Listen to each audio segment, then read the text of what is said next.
자, 이번 파트는 분사예요, 분사. 자, 분사라는 거는요, 현재 분사랑 과거 분사 이렇게 두 가지 종류가 있고요. 형용사처럼 명사, 대명사를 수식해 줄 수가 있어요. 아까 현재 분사가 있다고 했는데 현재 분사는 ing가 붙는 형태. 그래서 모양으로 치면 동명사랑 똑같죠. 과거 분사는 ed 같은 게 붙으면서요. 불규칙적으로 뭐 en이나 이런 식으로 끝날 수도 있어요. 과거 분사는 우리가 흔히 pp라고 부르는 것들이 있죠. 자, 그래서 분사의 종류 및 일반적 역할로 우리가 크게 설명을 해볼게요.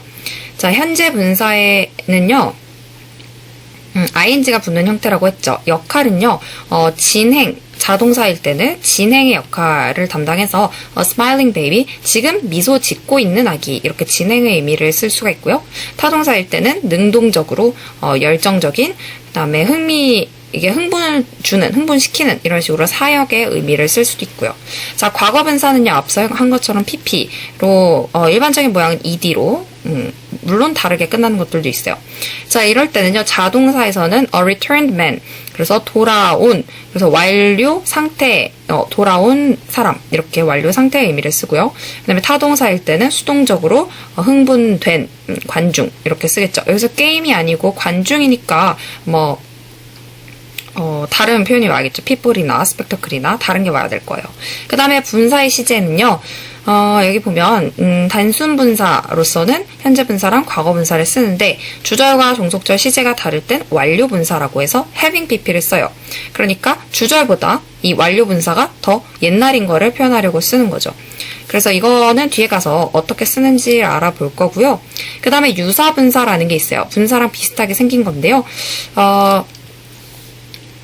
유사 분사도 이런 식으로 명사랑 붙여서 쓰거나 아니면 형용사랑 붙여서 표현이 가능하고, 명사 상당어 여기 볼게요. 자, 분사는 형용사 역할을 하기 때문에 더 플러스 형용사는 명사가 되는 것처럼 더 플러스 분사도 명사예요. 자, 그러면 the dying이라고 하면 죽어가고 있는 이란 진행의 의미잖아요. 그래서 the dying이라고 하면 죽어가는 사람들이 되겠죠. the wounded 하면요, 부상을 당한이라는 수동의 의미가 있기 때문에 the wounded, 부상당한 사람들, 부상자가 되겠죠. 자, 그럼 이번에는요, 우리가 분사에서 멈추지 않고 분사 구문을 만들 거예요. 분사 구문은 뭐가 다를까요? 분사 구문이라는 거는요, 분사 구문이라는 건 부사절을 포함한 복문을 현재 분사나 과거 분사를 써서 단문으로 바꾼 거예요. 자, 복문에서 단문이 된다. 이게 무슨 말인지 알아볼게요. 자, 우선 위에 거는요, 여기 보면 after James threw his boots 라고 해서 여기 이렇게 쉼표가 있고, 주어 동사가 앞에도 나왔고 뒤에도 주어 동사가 나오죠. 물론 앞에 절은 after로 묶여 있기 때문에 종속절이라고 우리가 부르고요. 뒤에 he rushed부터는 주된 절이죠, 여기가. 자, 그런데 이게 지금 절이 두 개니까 복문이라고 우리가 불러요. 자, 그런데 이거를 after를 지우고 James도 지워서 through를 throwing으로 만들어서 우리가 현재 분사를 썼거든요. 그러면 단문이 되는 거죠. 여기는 주어 동사가 있는 절이 아니잖아요. 그래서 여기가 진짜 절이기 때문에 단문이 되는 거죠. 이렇게 바꾸는 걸 분사 구문이라고 해요. 모양으로 치면 ing나 pp가 나오고 이렇게 쉼표가 나오면서 주어 동사는 하나만, 여기에 하나만 나오는 경우죠. 자, 그래서 복문을 분사구문으로 변환하는 과정을 볼게요. 이렇게 바꾸는 과정인데요. 아까 얘기한 것처럼 종속절에서 접속사 after이랑 조동사가 있으면 조동사를 없애줘요. 그래서 접속사, 조동사 없애주고 주절의 주어랑 종속절의 주어를 비교해 봅니다. 여기서는 James랑 he가 같아서 없애줬어요. 그쵸? 같으면 없애는데 다르면 당연히 냅둬야겠죠.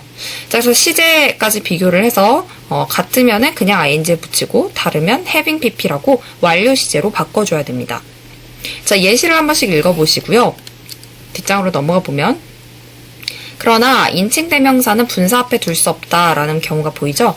우리 아까는 주어가 달라서 살려줘야 된다고 했었잖아요. 그런데 인칭 대명사는 분사 앞에 둘 수가 없어서 이럴 때는 태를 바꿔서 주어가 아니게 모양을 바꾼다든지 이런 식으로 좀 해결을 따로 해줘야 되거든요. 그 부분도 뒤에 가서 배울 거니까요. 이렇게 간단하게만 언급하고 내려갈게요. 분사구문을 복문으로 변환하는 과정은 앞서 한 거를 거꾸로 해주면 되거든요. 그래서 접속사 넣어주고 주어 넣어주고 시제 다시 살리고 그런 식으로 하면 되고. 근데 부정 여기로 내려와 볼게요. 부정은요, 분사 앞에가 중요하죠. 분사 앞에 not이나 never를 붙여주면 됩니다. not liking 이런 식으로. 그 다음에 형용사 no 이렇게는 쓰지 않아요. 그 다음에 뒷장으로 넘어가 볼게요. 자, 분사구문의 용법 여기 볼까요? 분사구문을 쓸 때는요, 우리가 접속사를 아까 생략한다고 했잖아요. 그래서 접속사가 없어지기 때문에 의미가 어떻게 이어지는지가 좀 애매할 때가 있어요. 그래서 4가지죠? 4가지로 크게 이유가 있죠. 이유, 조건, 시간, 양보 이렇게 4가지의 접속사가 생략됐다고 생각하고 해석을 해주면 됩니다. 각각의 맥락에 따라서 해봐야 되고요. 이건 뒤에 가서 또 나올 테니까 이렇게 큰 틀만 언급할게요. 자, 독립분사구문이라는 거는요, 아까 주어가 일치하지 않으면 주어를 그냥 냅둔다고 했잖아요. 이렇게 의미상의 주어를 가진 걸 독립분사구문이라고 합니다. 즉, ing나 pp 앞에 무언가가 남아있는 거죠. 그래서 it being so cold 이런 식으로 남아있는 게 독립분사구문이라고 보면 되겠고요. 자, 그런데 무인칭 독립분사구문이라는 건 뭐냐면요. 자, we, you, they처럼 일반적인 사람들을 일컬을 때는요, 생략을 해줍니다. 이런 걸 무인칭 독립분사구문이라고 해요. 그래서 주어를 살리면 맞지 않겠죠. 여기 보면 generally speaking 이라고 되어 있는데요. Generally speaking, English is not a logical language. 이렇게 되어 있죠. 그래서, 이것만 보고는, English가 생략된 건가 봐. 여기가 없으니까, 같으니까 생략됐겠지? 그래서 English를 넣었다고 생각을 했어요. 그랬더니, 영어가 일반적으로 말하면, 영어가 말한다는 게 이상하잖아요. 그래서, 이게 같은 게 아니고, 일반적인 주어를 생략한 거구나. 그래서, we speaking generally. 이라고 생각해서, 우리가 일반적으로 말하자면, 이렇게 해석을 해줘야겠죠? 그래서 이런 것들은요, 굳어진 수거처럼 많이 쓰이는 게 있으니까요. 이대로 알아두시면 돼요. Generally speaking, judging from, granting that, compared with 이런 것들 알아두시면 되겠고. 자, 주의할 분사구문 여기 내려와 보면요. being과 having been의 생략 이렇게 되어 있죠. 우리 being과 having been은요, 주로 생략하고 많이 써요. 그래서 나머지가 pp만 남는 경우가 많죠. 과거분사만. 그렇게 심플하게 남는 경우가 있으니까 이 경우는 고려를 해주면 되겠고요. 자, 밑으로 내려가서 자, 분사를 한 번에 정리해 놓은 요 부분을 볼게요. 자, 분사의 뜻은요, 그러니까 형용사 역할을 하는 거기 때문에 명사를 꾸며주는 뭐뭐 하는 이라고 해석을 하면 되겠죠. 자, 분사의 종류는 앞서 본 것처럼 현재 분사와 과거 분사. 현재 분사는 뭐뭐 하고 있는 능동이나 진행의 의미를 써주면 되겠고요. 과거 분사는 뭐뭐 되는, 즉 수동이나 완료의 의미가 들어가 있겠죠. 자, 분사의 위치는요. 분사 혼자 있을 때는 이렇게 쇼킹 이렇게 되어 있을 때는 앞에서 꾸며주고요. 분사가 막 뒤에 전치사가 붙고 부사가 붙어요. 수식어구가 있어서 길어졌잖아요. 그럴 때는 뒤에서 꾸며줍니다. 이건 어렵지 않죠? 짧으면 앞에서 심플하게 꾸며주고 길어지면 뒤에서 꾸며주는 게 일반적이고요. 앞서 살펴본 것처럼 독립분사구문이라는 게 있어요. 독립분사구문은 여기 보이는 것처럼 generally speaking, judging from 이런 식으로 수거처럼 굳어진 표현이니까요. 암기해놓고 의미를 이해해 주시면 되겠습니다.